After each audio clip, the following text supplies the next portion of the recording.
cette semaine avec la sentinelle dans Retour à la parole.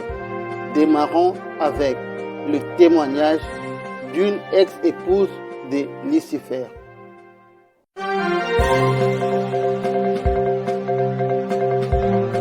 Télé-sentinelle.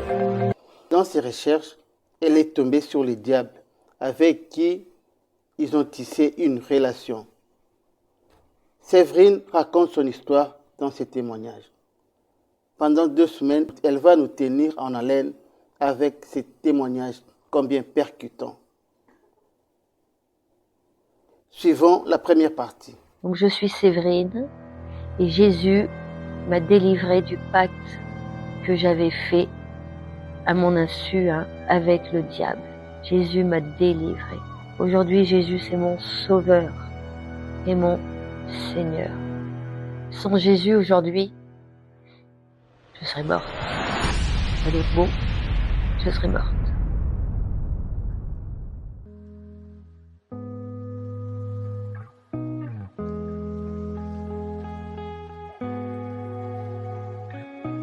Donc bonjour, je m'appelle Séverine, j'ai 49 ans, mariée, 3 enfants. Et donc aujourd'hui, je suis là pour témoigner de l'existence de Satan, du pacte que j'avais fait malgré moi avec le diable et la délivrance que j'ai subie grâce à notre Seigneur Jésus. Je suis née dans une famille athée. Chez moi, nous n'allions jamais à la messe. Je n'allais pas au caté. Je suis baptisée, mais ça s'est juste arrêté là. Et donc je ne savais pas faire mon signe de croix, ni la prière. Voilà, chez nous, on parlait jamais de religion, ni du Seigneur, et encore moins de Satan. J'avais juste mon oncle et ma tante qui sont chrétiens et catholiques. Donc il m'est arrivé 2-3 fois d'aller à la messe avec eux quand j'étais chez eux le week-end.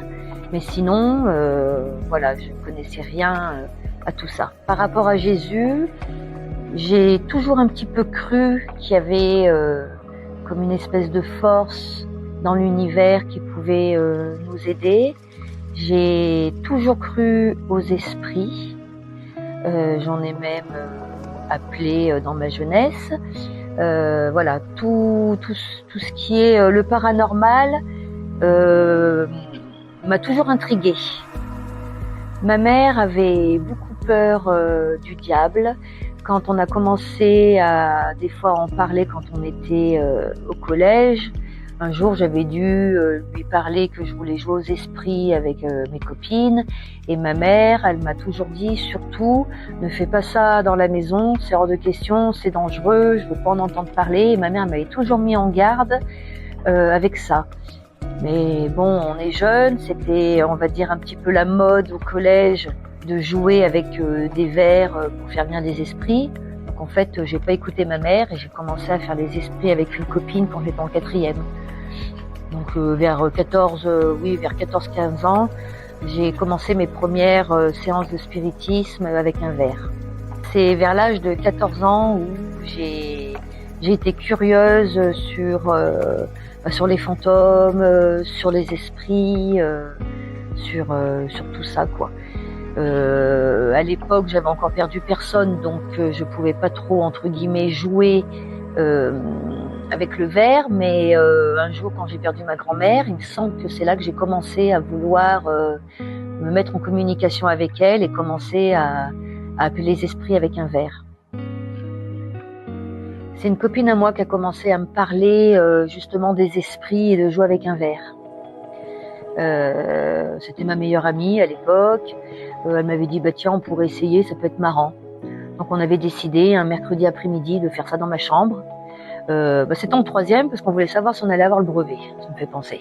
Donc on avait commencé à jouer avec le oui, non, et le verre, on posait des questions, puis le verre il se déplaçait sur des lettres, et puis il allait vers le oui, le non. Mais c'est ma copine justement qui m'avait influencé là-dessus pour m'en parler, quoi. Alors j'ai perdu mon beau-frère quand j'avais 25 ans, et donc c'est ce qui m'a poussée encore à vouloir communiquer avec lui, par le biais des esprits. Donc à l'époque, j'étais allée voir une voyante pour autre chose, hein, et puis elle m'avait fait sous-entendre qu'on pouvait communiquer avec une bougie. Donc j'ai commencé à communiquer avec mon beau-frère par le biais d'une bougie. Et puis de fil en aiguille, je communiquais avec lui avec un tuyau de machine à laver. Ça veut dire que quand je lui posais des questions, le tuyau, pour dire oui, il bougeait, et pour dire non, il restait stable. Mais dès que quelqu'un venait dans la pièce pour que je lui montre le tuyau, il voulait plus communiquer avec moi. Donc vers l'âge de 25 ans, pendant plus d'1 an, il me semble, pour faire mon deuil, j'ai communiqué avec les esprits chez moi par le biais d'une bougie et par le biais du tuyau. Plus de verre parce que j'avais eu une mauvaise expérience à l'internat, au lycée, où on avait fait des séances de spiritisme avec des copines dans la chambre d'internat, et ça s'était, on va dire, mal passé. J'avais eu un petit peu peur quand on avait fait le verre, donc j'avais décidé de plus faire le verre. En fait, il y avait pareil l'alphabet, il y avait le oui et le non, et moi je m'étais mise devant le non. J'étais venue au milieu de séance, et la fille qui menait l'expérience, on va dire, m'avait dit attends, tu t'assis pas à la table comme ça, il faut demander l'autorisation de l'esprit si tu peux t'asseoir. Donc quand elle a demandé l'autorisation, le verre tout doucement il est venu, puis il a fait non, et puis il s'est remis au centre. Et moi j'ai insisté, j'ai dit attends, moi j'ai envie de jouer avec vous, voilà, donc j'insiste. Et donc le verre, elle lui repose la question, et là il arrive plus vite vers moi, il se remet au centre, et au bout de la 3e fois, le verre il était à 2 doigts de tomber sur moi en fait. Il s'est arrêté à ça, il y avait la moitié du verre dans le vide et la moitié sur la table. Et depuis cette expérience-là, je m'étais dit je vais plus faire le verre quoi. Mais donc j'ai fait autrement. À l'âge de 25 ans, j'ai fait autre chose que le verre.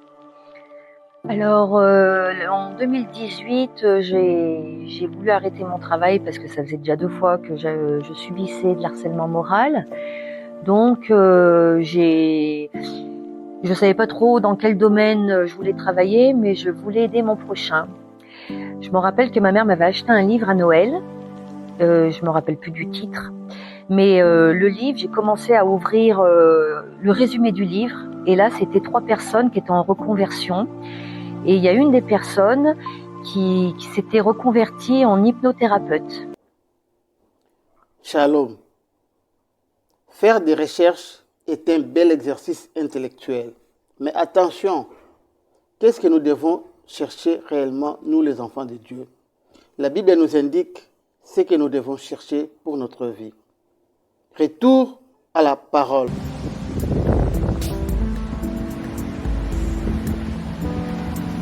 Matthieu chapitre 6, versets 32 à 33. Car toutes ces choses, ce sont les païens qui les recherchent. Votre Père céleste sait que vous en avez besoin. Cherchez premièrement le royaume et la justice de Dieu, et toutes ces choses vous seront données par-dessus. Parole du Seigneur.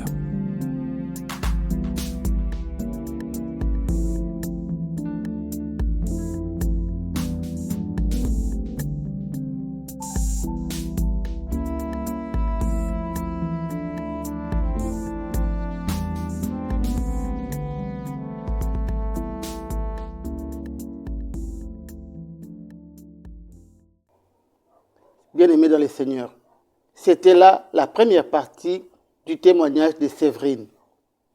Demain, si le Seigneur tarde à venir, nous continuons avec la 2e partie, et je vous assure que c'est long et nous irons jusqu'à la 2e semaine. Mais pour aujourd'hui, la sentinelle s'arrête ici et vous souhaite bien de bonnes choses. Que le bonheur, la grâce et la paix du Seigneur vous accompagnent tout au long de cette semaine qui démarre. Prenez bien soin de vous et de vos âmes. Aujourd'hui, la sentinelle vous dit bye.